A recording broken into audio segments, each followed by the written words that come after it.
Assalamualaikum warahmatullahi wabarakatuh. Selamat sore, sahabat-sahabat Rumah Hijau dimanapun berada, khususnya peserta belajar composting online batch 7. Yang sudah hadir ada Kak Novarina di gelombang pertama ini. Selamat datang Kak Nova, mungkin boleh diperkenalkan diri dulu. Kak Nova dari mana domisilinya? Silakan. Ya, selamat sore. Assalamualaikum warahmatullahi wabarakatuh. Waalaikumsalam. Salam kenal Kak Andito. Salam kenal. Saya Novarina dari Surabaya. Ya, oke. Kakak dari Surabaya ya. Baik, Kak. Jadi nanti Ya, di betul. Zoom ini kita akan dibagi menjadi 2 sesi. Sesi pertama saya akan share slide sebentar mengenai rangkuman, mengenai apa yang sudah kita lakukan bersama selama proses follow-up ini. Baru nanti sesi kedua kita tanya jawab. Itu ya, Kak Nova ya. Baik, saya share screen dulu. Ya. Selamat menyimak Kak Nova dan teman-teman yang menyimak lewat rekaman. Sudah terlihat ya, Kak, slide-nya? Oke, terlihat. Oke, teman-teman, selamat sebelumnya kita ucapkan dan kita applause dulu buat teman-teman dari batch 7. Selamat sudah menyelesaikan 7 langkah yang disiarkan lewat follow-up. Nah, ini kan angkanya ada 8, Mas. Nah, ada satu lagi di sini. Nanti kita akan infokan langkah ke-8-nya dan semoga Zoom ini bisa membungkus apa yang sudah kita sharingkan bersama dan mudah-mudahan bisa memberikan manfaat buat kedepannya. Wah, Kak Kiki juga sudah masuk. Selamat datang, Kak Kiki. Kak Kiki dari Denpasar, kalau nggak salah ya. Oke, mari kita mulai di sesi pertama ini. Sudah datang juga. Ternyata nggak jadi privat kita, Kak Nova. Rame-rame deh. Lumayan. Jadi rame ya. Oke, makin seru. Makin seru. Mari kita sedikit perkenalan. Perkenalan saya Wahyu Andito. Saya tinggal di Jakarta Timur, daerah Cipinang Muara, merupakan praktisi composting dan urban farming. Dan bersyukur sejak tahun 2017 dapat membantu lebih dari 100 sahabat untuk memiliki instalasi hidroponik dan komposter di rumahnya. Dan ya bersyukur juga sharingnya tidak hanya perorangan, tapi pernah dipercaya untuk berbagi di instansi-instansi seperti tadi TNI, dan kemudian sekolah, ada instansi dari kejaksaan, lalu ini juga waktu pernah sharing seputar hidroponik di PLN. Dan waktu ini sesaat setelah pandemi itu ada undangan untuk kemudian meningkatkan kapasitas warga di sekitar beberapa perusahaan yang kemudian saya di sana untuk memperkenalkan metode composting juga, dan tidak hanya di dalam kota saja, dapat kesempatan keluar kota juga, sempat sampai di Desa Sekon, Nusa Tenggara Timur, itu di Kabupaten Timur Tengah Utara. Jadi daerahnya sangat tidak mudah digali, sehingga metode hidroponik itu menjadi sebuah metode yang sangat amazing lah buat mereka gitu ya. Ternyata kita bisa bertani tanpa repot-repot, bahasanya mereka kurang lebih seperti itu. Sempat di Pandeglang juga, walaupun masih di area Jawa, ternyata kalau masuk musim kemarau mereka banyak yang merantau ke Jakarta karena sawahnya masih sawah-sawah tak ada hujan. Jadi akhirnya ketika diperkenalkan hidroponik juga mereka senang gitu ya, karena ternyata bisa ya, kita tetap bisa menghasilkan sayuran walaupun tidak di sawah gitu ya, walaupun tidak menanam di tanah tetap bisa menghasilkan sayuran. Nah, bersyukur juga di era pandemi ini ternyata minat terhadap dunia urban farming, composting itu juga bertumbuh luar biasa, dan saya mendapat undangan beberapa untuk sharing secara luring dan daring juga. Ini waktu sharing di salah satu universitas di Bandung kemarin terakhir, saya share infonya, saya dapat kesempatan berbagi di universitas di daerah Cikarang, di Universitas Presiden. Posternya belum masuk, nanti mungkin di slide selanjutnya akan saya masukkan. Oke. Dan 8 angka mudahnya apa, teman-teman? Kita review dulu sebentar mengenai apa yang sudah kita sharekan di follow-up. Langkah pertama tentu mindset ya, sahabat semua. Jadi walau teknik itu mengikuti, tetapi ketika mindset-nya dapat, maka teman-teman akan mencari caranya supaya ini terlalu. Oke, dan seperti yang sudah saya sampaikan di video bahwa ya negara kita ini memang masih dalam proses ya, dalam perjalanan untuk bisa lebih peduli terhadap pengelolaan sampahnya, karena ini di tahun 2019 saja sebelum pandemi itu data yang saya ambil dari situs di internetnya 175.000 ton sampah per hari. sahabat semua di Indonesia. Artinya ini sampah-sampah yang dibuang begitu saja ya, yang didumping. Artinya ya per tahunnya bisa 64 juta, dan kalau ini terus dilakukan dan tidak ada perubahan dari sisi perilaku kita sebagai yang menghasilkan sampah, lama-lama kita kehabisan lahan, sahabat semua, untuk kemudian menampung semua sampah-sampah ini. Padahal kalau kemudian semuanya terpilah, itu semua menjadi hal yang bisa bermanfaat. Jadi apa solusinya ketika kita ingin membantu mengatasi sampah yang demikian? Maka sebetulnya composting adalah solusinya. Karena apa? Yaitu composting yang memilah dan mengolah sampah dari sumbernya yang kita pelajari bersama-sama. Mengapa perlu melakukan? Karena itu bisa mengurangi 40-80% sampah kita. Mungkin teman-teman di sini yang sudah mempraktekkan, ada Kak Nova, Kak Kiki, dan Kak Ais mungkin sudah mulai bisa merasakan perubahan di rumahnya ya, begitu kemudian sampah organiknya terpilah, kok sampah kita jadi terasa lebih sedikit ya? Ya memang begitu sih. Begitu kemudian organik itu kita olah sendiri, sampah anorganik itu menjadi sampah yang tidak terasa sampah gitu. Karena memang apa? Mereka kering, mereka bisa dimanfaatkan lagi. Dan memang betul setiap sampah yang terpilah bisa menjadi manfaat, bahkan memiliki nilai ekonomis. Bisa menyuburkan tanah dan membuat lingkungan kita menjadi lebih bersih dan menyehatkan. Nah, ini sedikit review saja, teman-teman. Nanti silakan dibaca-baca lagi slide-nya. Slide-nya akan saya sharekan di grup. Jadi mengenai kategori sampah, ada yang basah, ada yang kering, atau yang organik dan anorganik. Yang sampah basah semuanya yang terkait dengan makhluk hidup gitu ya. Artinya ada segala yang terkait dengan buah-buahan, sayur-sayuran, hewani, itu semua masuk dalam sampah organik. Yang selain itu, yang keras-keras, yang kemudian sifatnya material, itu adalah masuk sampah anorganik. Dan sebelum kita masuk ke teknik composting, saya ingin kembali mengingatkan teman-teman semua bahwa di dalam prinsip 3R, yang mungkin teman-teman sudah tahu ya, reduce, reuse, recycle, itu adalah hierarki. Jadi, ketika kita bicara seputar 3R, maka kita perlu ingat bahwa yang kita lakukan di awal adalah reduce dulu.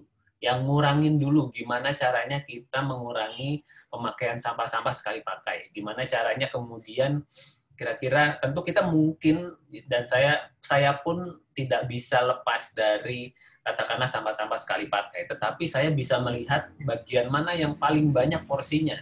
Ya, buat saya pribadi yang paling banyak porsinya adalah belanja di pasar, gitu ya, semua ya. Begitu belanja di pasar, maka kita pakai plastik, ngeluarin plastik.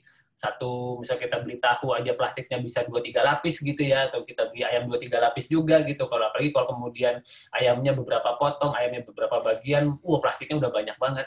Dalam waktu sehari kita bisa memakai banyak sekali plastik. Nah, yang saya coba lakukan di rumah adalah saya mencoba menggunakan wadah-wadah yang bisa berkali pakai, tas-tas kain atau tas-tas kuat yang bisa dipakai berkali-kali. Bahkan kemarin saya baru lihat bahwa salah satu tas belanja saya itu usianya lebih tua dari anak saya. Usianya 10 tahun tas belanjanya, begitu dia. Ini kayaknya kapan kita dapat tas belanja ini? Oh, ternyata di sebuah bukan minimarket, sebuah swalayan yang sekarang udah nggak ada lagi swalayannya gitu. Saking kemudian tasnya begitu kuatnya, bisa kita pakai berkali-kali. Dan itu mengurangi pemakaian plastik luar biasa. Jadi teman-teman, sedapat mungkin jadi kalau buat saya pribadi, saya tidak menghindari plastiknya. Tetapi saya gimana caranya plastik yang saya dapat, itu saya pakai lagi. Jadi nggak cuma sekali pakai buang. Nah, itu yang kita coba pastikan di dalam kehidupan kita, supaya tidak menumpuk sampah di kemudian hari. Segala sesuatunya kita coba pakai secara berulang kali. Jadi reduce dulu ya teman-teman, baru kemudian reuse, baru recycle. Jadi mindset-nya bukan recycle dulu. Misalnya kita pakai botol plastik, tenang aja, nanti kan bisa diolah lagi. Nggak gitu. Justru gimana caranya kita nggak pakai botol plastik. Jadi kita kemudian mungkin bawa tumbler, isi ulang, dan sebagainya.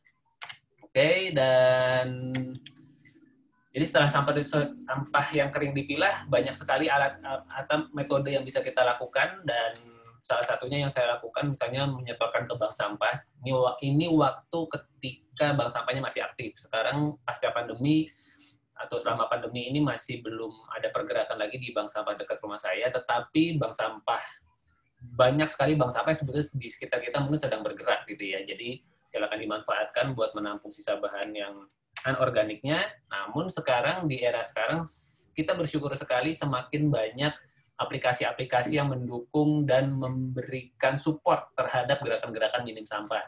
Salah satunya yang Siklus yang mungkin saya sudah posting di grup kemarin, bagaimana saya bisa mengisi ulang minyak goreng, sabun cuci piring, sabun buat mesin cuci ya, sabun cair mesin cuci, terus kemudian penglembut pakaian, lalu di situ juga dia menyediakan aneka sabun, sampo dan sebagainya. Itu sebenarnya bisa di-refill dengan bersama si aplikasi Siklus ini. Armada kemasan dia bahkan bisa mengambil kemasan-kemasan yang receh gitu ya, yang plastik saset, duitin itu kemarin saya dapat info malah bisa ngambil popok juga gitu ya. Jadi ketika saya kemarin share tentang pengolahan popok, ada yang sharing bahwa dia popoknya sudah bisa diambil sama aplikasi Duitin. Wah, keren banget itu. Dengan syarat tentunya ya kalau ada pupnya ya sudah dibersihkan dulu. Tapi popok dengan pipis itu bisa diambil. Wah, itu kan keren ya. Artinya semakin banyak cara untuk kita bisa tidak menghabiskan atau tidak memfusatkan sampah kita ke TPS atau TPA. Tapi kita habiskan dulu di perjalanan, sehingga kalau memang ada yang sampai ke sana, ya itu betul-betul sangat sedikit sekali. Nah, itu yang menjadi mindset kita yang ingin kita bangun bersama melalui kegiatan ini. Nah, kalau dalam program ini kita fokus di sampah organiknya, jadi yuk kita mulai memilah sampah kita. Nah, langkah keduanya tentu teman-teman sudah lakukan. Terima kasih banyak ya, teman-teman. Ini setoran tugas paling banyak. Nah, ada sekitar 13 yang menyetorkan tugas, jadi terima kasih. Dan memang ini kelihatannya sederhana, tetapi ini kunci. Ini adalah langkah pertama yang terpenting di dalam proses composting. Kalau ini tidak dilakukan, niscaya tidak mudah melakukan ke depannya gitu ya. Jadi pastikan teman-teman punya 2 tempat sampah, dan terima kasih dari semuanya yang saya dapat perhatian yang ini nih, yang sampah organik yang masih pakai plastik ini. Tapi kata yang punya ketika saya tanya, saya cuci lagi kok Mas? Oke, lanjut kalau begitu. Karena buat saya sekali lagi bukan plastiknya.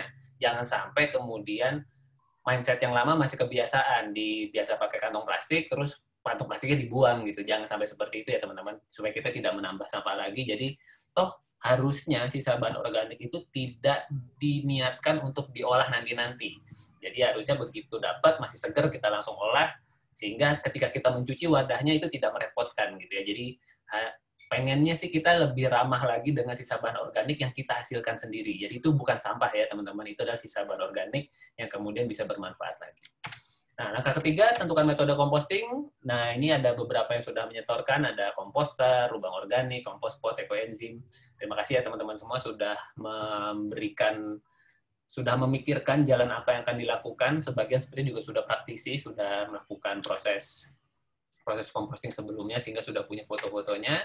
Dan kembali saya ingatkan, metode composting itu begitu kita sudah milah, banyak banget yang bisa kita lakukan. Lubang organik itu adalah yang paling sederhana. Kalau teman-teman punya lahan, kalau nggak punya lahan, harusnya sih teman-teman jalan sedikit aja, 50-100 meter dari rumah tempat tinggal teman-teman, biasanya ada lahan kosong yang nggak dimanfaatkan, entah kemudian sama pengelolanya nggak diurus, atau memang merupakan fasum gitu, sehingga kemudian kalau kita bisa melakukan pendekatan dan pengertian kepada aparat setempat, Pak RT, Pak RW, dan sebagainya, kita mungkin bisa menggunakan lahan itu untuk mengubur sisa bahan organik kita. Sekali lagi, kita nggak buang sampah di situ, ya. Kalau misalnya bilang, Pak, saya boleh nggak buang sampah di sini? Ya, pasti kagak boleh. Gitu. Tapi ketika kita bilang, Pak, saya ingin menyuburkan tanah di sini dengan cara menanam sisa bahan organik saya, pasti didukung. Harusnya ya, kalau kemudian kita tahu bahwa dengan composting banyak sekali hal-hal baik yang bisa kita lakukan bersama. Lalu ada biopori juga, ada komposter, kompospot, dan ekoenzim. Nah, ini metode yang buat saya pribadi paling baru gitu ya, walaupun sudah menjalani lebih dari setahun, tetapi ini hasilnya sangat menyenangkan sekali punya ekoenzim di rumah untuk aneka bersih-bersih dan sebagainya. Nah, langkah keempat, membuat mall, teman-teman. Terima kasih sudah mulai memanfaatkan juga sisa katakanlah air cucian beras pertama Anda gitu ya, itu adalah ternyata sumber bakteri yang sangat luar biasa. Kita bersyukur sekali tinggal di daerah tropis di mana mikroba, jamur, dan aneka rimpang dan segala macamnya itu mudah sekali tumbuh karena kita punya 2 musim, dan dengan mengambil mengambil air beras cucian pertama diberi dengan gula, ternyata kita sudah punya bakteri yang bisa membantu percepatan proses kompos. Jadi kalau pertanyaan atau tantangan umum orang kompos itu biasanya saya, bau nggak sih Mas? Ya pasti bau. Ada belatung nggak sih Mas? Iya harusnya ada, karena belatunglah yang mengolah sisa bahan organik kita. Kalau mereka nggak ada, terus siapa yang mengolah? Gitu. Jadi mereka perlu ada, tinggal kita atur, jangan lama-lama baunya, jangan lama-lama ada belatungnya, jangan banyak-banyak. Nah, gimana caranya kita bantu dengan menghadirkan mikroba-mikroba untuk mengolah itu, sehingga prosesnya lebih cepat. Karena itu kita perlu bikin sendiri pakai MOL ini, mikroorganisme lokal. Saya nggak makan nasi, saya biasanya hanya makan buah-buahan dan segala macam, maka pakai kulit buahnya untuk kemudian bikin MOL. Bisa ya teman-teman ya, jadi kulit buah dihaluskan, diberi air, kasih air gula, diamkan 2 minggu, itu pun MOL juga gitu ya. Nah, berbeda dengan ekoenzim yang didiamkan sama 3 bulan, kalau ini bisa langsung kita pakai dalam waktu 2 minggu. Kurang lebih seperti itu, dan tentu ini menjadi sebuah hal yang menarik teman-teman, menyiapkan penggembur, ada apa ya, bisa dibilang ini menjadi sebuah faktor yang menentukan seberapa nyamannya mengompos Anda gitu ya, karena ternyata ketika Anda sudah mengompos lalu kemudian terasa apa ya, aromanya atau kemudian belatungnya banyak, berarti sisa bahan organik Anda terlalu basah, terlalu lembab. Dikurangi kelembapannya dengan cara tambahkan sisa bahan organik atau bahan-bahan organik yang bisa menyerap air. Ya, ini sudah ada yang menyetorkan serutan kayu dan kemudian daun kering, itulah yang terdekat di sekitar kita. Di batch sebelumnya ada yang masih dapat akses ke abu gosok. Wah, itu bagus juga tuh abu gosok. Lebih cepat sekali ngambil, katakanlah, kelembapan di dalam sisa bahan organik kita. Ada sekam dan sebagainya juga bisa digunakan. Nah, yang keenam adalah kita mencacah sampah. Nah, mencacah sampah ini kelihatannya seperti sebuah hal yang apa ya, merepotkan. Tetapi teman-teman, kalau Anda mau meluangkan waktu 1-2 menit per hari untuk kemudian mencacah sampah Anda, maka hasil kompos Anda akan jauh lebih cepat jadi, akan jauh lebih bagus bentuknya. Jadi pastikan teman-teman mencacah sampahnya tidak menyemplungkan begitu saja di berbagai metode Anda, maupun di lubang organik, mau di kompos pot, mau di komposter apalagi. Jadi pastikan dicacah, dan mencacahnya seberapa, apa yang terlihat di layar ini sudah sangat baik. Ya, ini ukuran yang sangat bagus sekali gitu. Jadi ini kurang lebih ukuran potongan ideal, dan yang menarik adalah di sini ada kulit jeruk Bali ya. Kulit jeruk Bali ini ketika dipotong ukurannya segini ini bagus banget. Karena apa? Jeruk Bali ini ketika nanti terkompos dia jadi nyusut banget, jadi hilang gitu bahkan ya. Jadi akhirnya kita jadi tahu, oh kalau ada kulit-kulit tertentu yang memang tidak perlu terlalu halus-halus, tetapi ketika ada katakanlah mungkin daun pisang atau mungkin aneka daun-daunan, itu memang mereka perlu sedikit lebih halus. Karena apa? Karena mereka tidak berkurang banyak. Kulit telur pun juga begitu, mereka tidak berkurang banyak.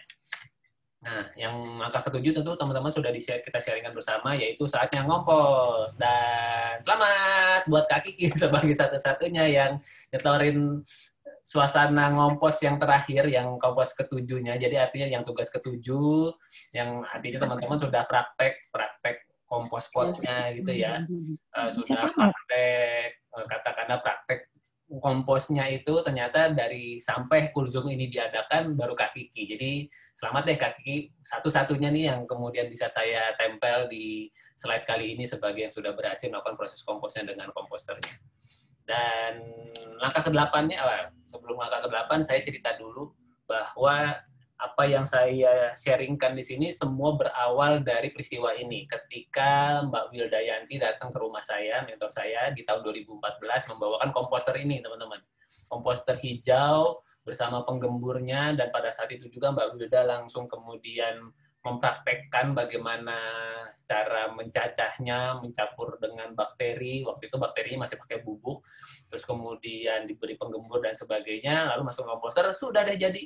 Oh, begitu caranya. Nah, itu yang kemudian saya praktekkan sampai hari ini, teman-teman. Masih pakai komposter yang sama. Ya udah nggak secakap itu sih bentuknya gitu ya. Udah butut, sudah ada lubang sana sini, tetapi masih bisa dipakai. Nah, sama teman-teman, saya mencacah sampah juga dulu masih rajin pakai pisau dan talenan seperti itu. Sekarang udah pakai gunting merah hitam. Kalau teman-teman ada di Instagram, saya banyak pakai si gunting merah hitam itu karena itu bisa lebih cepat mencacahnya.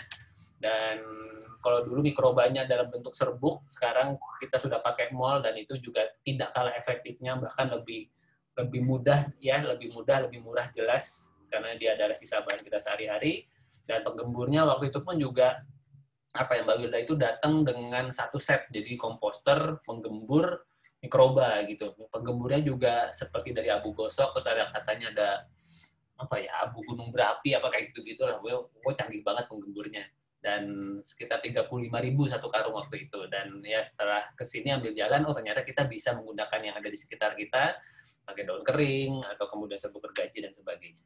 Nah yaudah, masukkan ke dalam komposter, dan secara perhitungan saya sebetulnya semua sisa bahan organik kalau dia komposisinya benar, komposisi kelembapannya benar, diberikan mol, maka dia bisa dipanen dalam waktu 10-14 hari, teman-teman. Cuma karena ini modelnya komposter yang sampai penuh, maka ya saya begitu penuh, baru kemudian saya panen. Nah, ini kalau pupuk cair, kalau teman-teman pakai komposter, begitu air lindinya keluar, air lindinya sudah bisa langsung dipakai. Nah, ya, pupuk kadarnya, nah saya panennya seperti ini. Pakai pintu samping, saya ambil dari samping, jadi yang paling atas akan turun. Nah, udah masukin sampah lagi sampai kemudian penuh, baru saya panen lagi, kurang lebih seperti itu.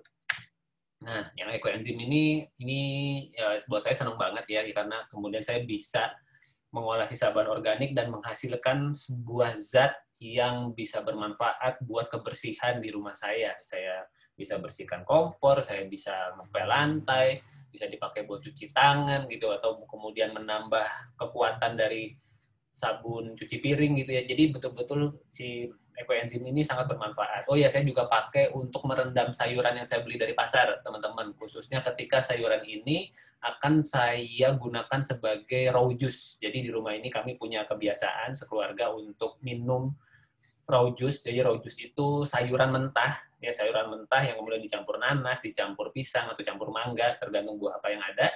Nah, jadi goalnya adalah memasukkan sayuran mentah ke dalam pencernaan kita. Gitu.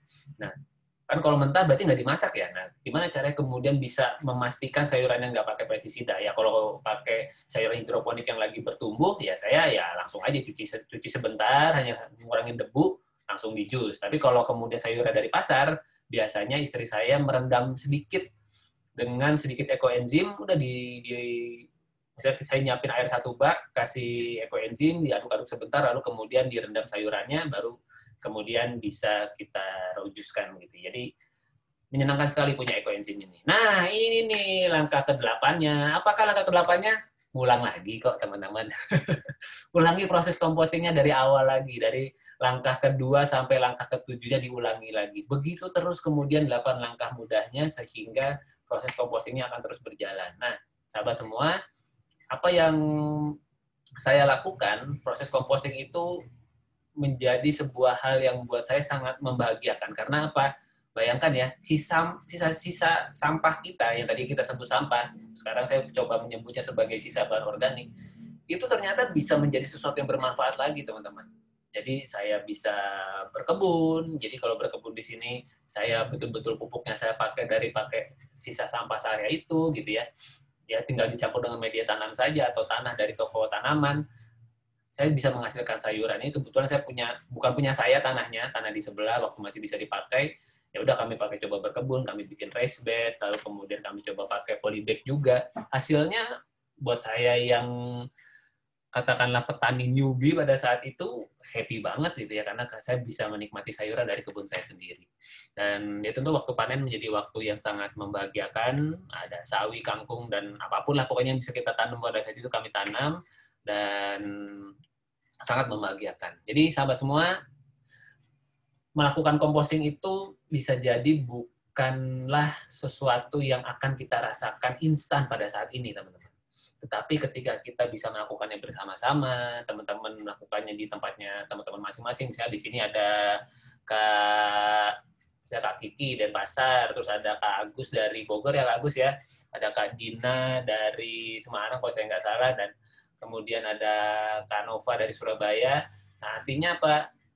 Artinya ketika kita bisa melakukannya bersama-sama, sahabat semua, siapa tahu maka proses composting yang kita lakukan ini walaupun kelihatannya sederhana, kelihatannya kayaknya apa yang kita lakukan nggak sebandingnya dengan tumpukan sampah yang tadi saya kasih lihat di depan, tetapi itu adalah langkah kita bersama, teman-teman. Karena itu saya sangat bersemangat sekali berbagi seputar kegiatan program belajar composting online ini. Kalau kemudian saya ngasih katakanlah semacam nilai komitmen, itu sebetulnya tujuannya untuk saya putar lagi, teman-teman, supaya saya bisa ngiklan lagi lewat Instagram saya, supaya kemudian nanti semakin banyak orang-orang baru yang di luar lingkaran pertemanan saya yang tahu bahwa ada program composting online ini. Dan tentunya biasanya berdasarkan pengalaman saya, yang bayar aja biasanya nggak konsisten gitu ya, apalagi kemudian kalau nggak bayar gitu ya. Jadi ini sebetulnya sekedar tanda komitmen saja, dan saya terima kasih teman-teman masih bersedia untuk hadir belajar sampai hari ini di program composting online ini. Jadi sahabat semua, tentu ini media sosial saya teman-teman sudah tahu lah ya, di Instagram ada, di Facebook ada. Nanti slide-nya juga akan saya bagikan, dan setelah ini kita akan sesi tanya jawab. Terima kasih teman-teman semua, semoga apa yang saya sharingkan barusan bisa bermanfaat. Oke, ya. Oke teman-teman, nah kita akan masuk ke sesi kedua. Kita akan sharing-sharing, kita akan ngobrol, saya akan ingin mendengarkan sebetulnya proses keseharian compostingnya teman-teman bagaimana, apakah mungkin sebelumnya sudah pernah melakukan, dan kemudian setelah ada keluap ini apa yang terjadi, keseruannya bagaimana, responnya bagaimana mungkin dari orang sekitar dan sebagainya. Nah, sebelumnya karena saya masih pakai Zoom yang free, yang artinya dalam waktu 40 menit saya akan dapat peringatan untuk kemudian 30 menit akan dapat peringatan, 10 menit lagi untuk siap-siap selesai. Ini sih belum ada peringatannya ya. Nah, kalau kemudian nanti peringatannya sudah selesai, maka kita akan masuk ke sesi 2. Masih di link yang sama ya teman-teman ya. Jadi buat teman-teman yang ingin melanjutkan ke sesi 2, ingin melanjutkan ngobrol-ngobrolnya, nanti kita rehat sejenak, teman-teman masuk lagi, nanti kita lanjutkan lagi obrolannya. Begitu ya teman-teman? Oke. Terima kasih sebelumnya, dan saya ingin mendengarkan sharing pertama dari urut kedatangan ya, yang sebagaimana saya lihat. Saya mau coba dengar dari Kak Nova dulu. Kak Nova masih monitor?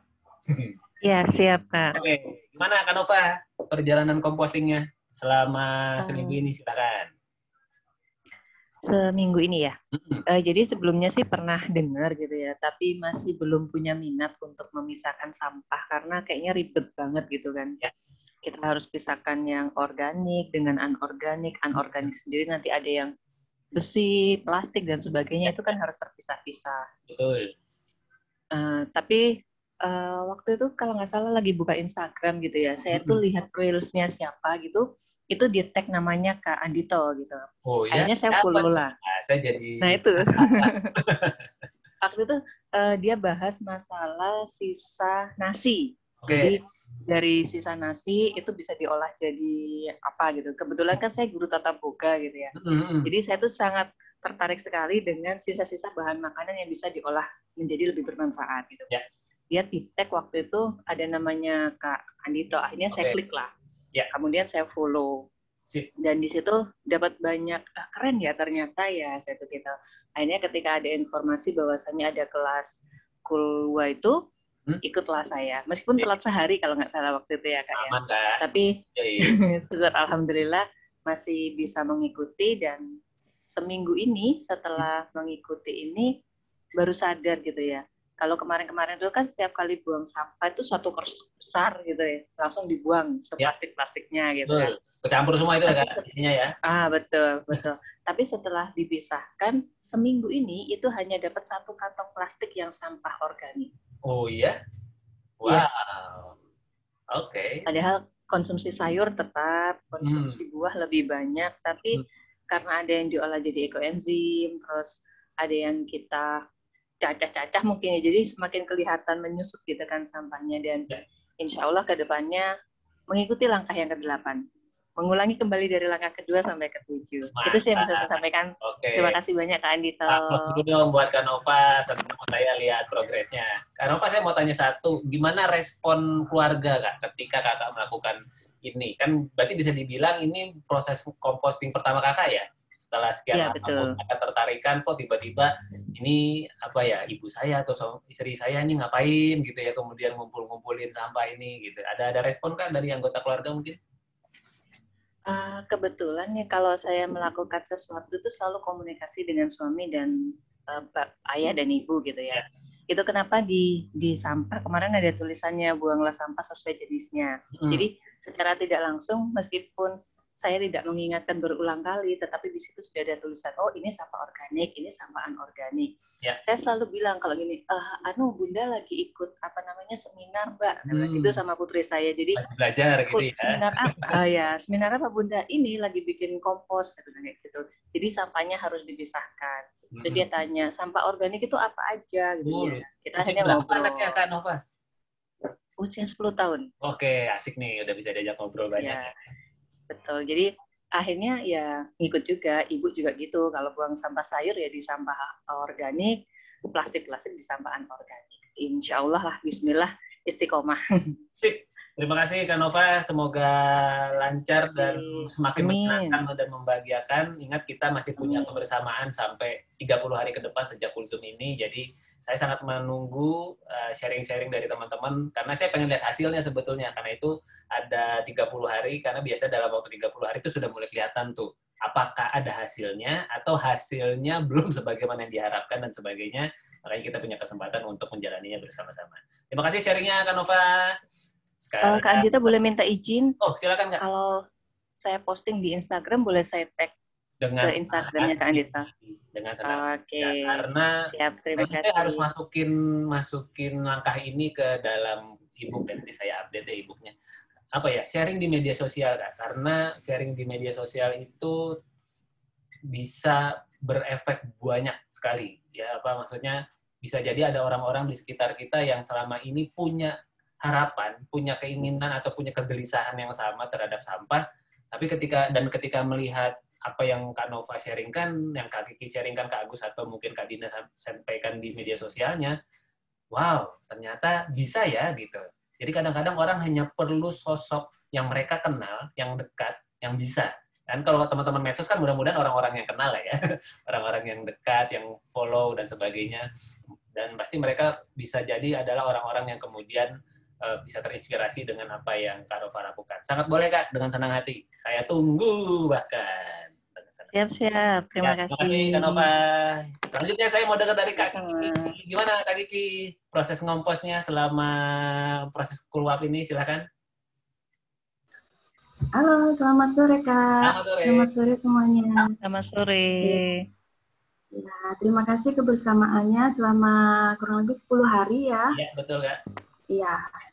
Ya, saya merasakan sekali manfaatnya, Kak. Terima kasih sudah sharing waktu ini di Instagram. Dari Instagram itu saya tahu kalau ada program composting ini. Dari situ saya tertarik sekali untuk mengikuti. Awalnya sih dari pemilahan sampah di tempat saya, di TPS saya itu sampah organik dan anorganik itu harus dipilah. Udah mulai ya, Kak? Nah, ya, awalnya semuanya saya buang ke TPS. Tapi begitu mengenal proses composting ini, untuk sementara yang organik disimpan di rumah dan yang anorganik masih tetap saya buang ke TPS. Karena saya masih belum tahu proses selanjutnya gimana. Penyerapannya bagaimana belum ketahuan ya Kak, selanjutnya ya.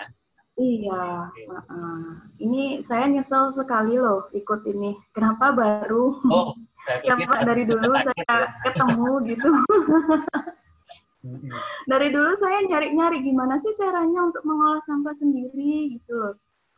Akhirnya ini saya coba dan udah ya hampir 10 hari ini sampahnya tetap saya simpan di dapur dan nggak bau loh Kak.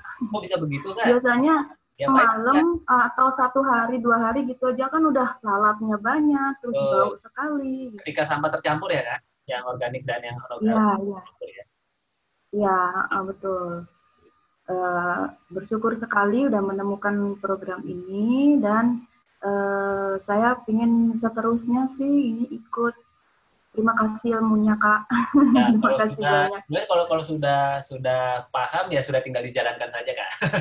Nah, nanti kita bersama selama 30 hari ke depan. Nanti saya sangat menunggu ya hasil ngomposnya gitu.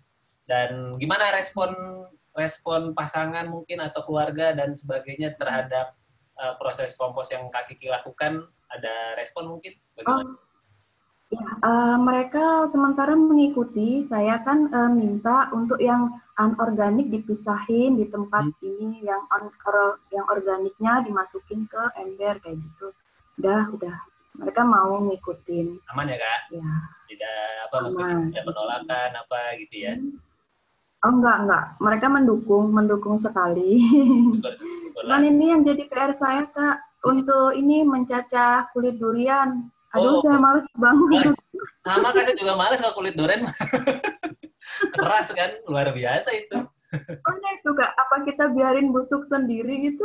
Biasanya kalau saya, Kak, untuk aneka sampah-sampah berkarakter keras seperti itu, misalnya apa, tulang sapi gitu ya, tulang sapi kan keras, terus apa ya yang keras-keras lagi, misalnya tadi saya ada tusuk sate nih hari ini saya semalam makan sate, terus tusuk satenya banyak, daripada saya cacah masukin komposter, biasanya saya punya sebuah pojokan, kebetulan di rumah ada tanah, Kak, maksudnya tanahnya sih kecil, di bawah pohon gitu, nah saya punya pojokan di mana kalau ada daun kering yang bisa saya tumpuk di situ. Nah, jadi sampah-sampah yang memang ukurannya besar dan tidak mudah dicacah, biasanya saya tumpuk di satu tempat, Kak. Saya biarkan saja mereka terkompos di situ.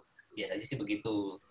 Jadi memang kayak seperti kulit duren, tentu saya sih sarannya dicuci dulu ya, Kak, sebelum kemudian ditaruh di katakanlah mungkin satu sudut atau mungkin dikubur atau bagaimana, supaya kemudian mengurangi potensi aroma yang kurang enak ke depannya.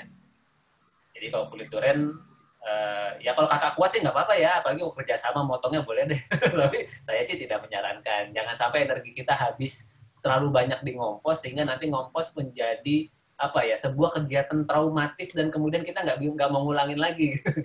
Dinikmati aja kan. Saya sih mendingan kulit duren itu aja, langsung tumpuk aja. Gitu. Ada lagi yang mau ditanyakan mungkin Kak Gigi?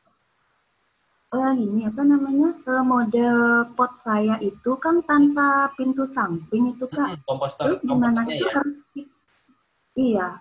Itu harus kita aduk-aduk itu setiap hari atau gimana? Saya sangat menyarankan diaduk-aduk setiap hari, dan saya sangat menyarankan kakak punya lebih dari satu komposter. Karena apa? Karena ketika nanti dia penuh, maka dia tetap butuh waktu, Kak, untuk kemudian bisa terkompos dengan baik. Mungkin ya paling sekitar 10 hari sampai 14 hari sejak sampahnya penuh. Jadi kalau kemudian kakak nggak punya alternatif selanjutnya untuk kemudian mengompos selanjutnya, karena kan kita pasti akan punya bahan organik terus kan, apakah mungkin nanti ada kompos pot atau kemudian lubang organik dan sebagainya. Jadi pastikan kakak punya komposter berikutnya, apapun modelnya. Jadi kalau punya lebih dari satu tentu lebih baik, supaya kemudian bisa mengolah lebih banyak. Begitu sih, Kak. Jadi ya begitu sudah penuh, begitu nanti kakak aduk-aduk, nanti lihat hasilnya selama 10-14 hari ke depan, begitu hasilnya bagus, ya sudah langsung dipanen saja, Kak. Oke, sip. Terima kasih Kak ilmunya. Sebelum saya lanjut ke Kak Dina atau ke Kak Agus, saya memastikan Kak Nova ada yang masih mau ditanyakan nggak, Kak, terhadap proses compostingnya? Saya sampai lupa nanya. Iya, mau tanya Kak, apakah pembuatan ekoenzim itu harus menggunakan kemasan plastik? Oke. Ada lagi yang lain? Karena di rumah itu banyak sekali kaleng susu. Kalau semisal bisa kita menggunakan kaleng. Iya. Saya udah lama nggak lihat kaleng susu soalnya. Masih ada yang kebetulan. Masih kebetulan punya baby, jadi kan. Ya. Kaleng susu ya? kecil itu ya, baik. Ya, seperti itu. Apakah bisa atau bagaimana? Ya, makasih Kak. Isunya sebetulnya bukan isunya lebih kepada bagaimana reaksi kaleng terhadap air sih, Kak. Jadi karena kaleng sangat mungkin dia akan ada proses korosi di situ, sehingga korosi itu yang justru dikhawatirkan nanti malah akan berpengaruh kurang baik kepada ekoenzimnya. Jadi lebih ke wadahnya, karena wadahnya itu kaleng itu cenderung sangat bisa berkarat, dan itu sepertinya tidak menjadi sebuah hal yang direkomendasikan buat ekoenzim, kan. Jadi kalau punya kaleng, saran saya ya mendingan diolah jadi pot sekalian. Jadi buat pot tanaman atau buat menjadi kompos pot itu masih oke, ketimbang kemudian jadi wadah ekoenzim. Kalau buat saya ya, Kak, ya. Ya, Dan kenapa plastik? Karena akan ada gas yang dihasilkan sebetulnya, Kak. Jadi kalau kemudian wadahnya kaca misalnya, terus kemudian dia ekoenzim itu mulai mengeluarkan gas, dan kemudian dia mendesak gitu, itu lebih berbahaya kalau wadahnya ternyata kaca. Kaca sangat mudah break gitu ya, ketimbang kemudian plastik yang kalau plastik itu pasti dia jadi nyusut biasanya, jadi karena udaranya kan padat gitu. Nah, itu saya sih lebih menyarankan kakak tetap menggunakan botol plastik karena itu lebih mudah dan lebih aman. Kurang lebih seperti itu sih, Kak. Oke, siap. Oke, terima kasih. Wah, menjelang akhir ternyata datang Kak Evi dan Kak Iva. Terima kasih. Dan seperti yang saya sampaikan sebelumnya, nanti apa yang disampaikan di sesi 1 silakan nanti disimak rekamannya ya Kak Iva dan Kak Evi. Nah, kita akan masuk ke sesi 2. Jadi, kenapa sesi 2? Karena saya masih pakai Zoom yang free sehingga dalam waktu 2 menit lagi sudah akan selesai. Jadi saya mengajak teman-teman yang masih ingin ikutan ngobrol sore hari ini, untuk Kak Kiki dan Kak Nova dipersilakan kalau mau melanjutkan kegiatan tentu boleh, tapi kalau mau menyimak apa yang kemudian disampaikan teman-teman, siapa tahu dapat manfaatnya juga, tentu kan akan jadi lebih menyenangkan, jadi bisa tetap lebih rame-rame. Nah, kepada Kak Iva, Kak Dina, Kak Agus, Kak Evi, dan Kak Kiki dan Kak Nova juga, kita akan bertemu lagi di sesi kedua setelah ini. Langsung klik lagi saja linknya dan atau login dengan ID serta password yang ada. Oke, sampai kita ketemu lagi di sesi kedua. Terima kasih.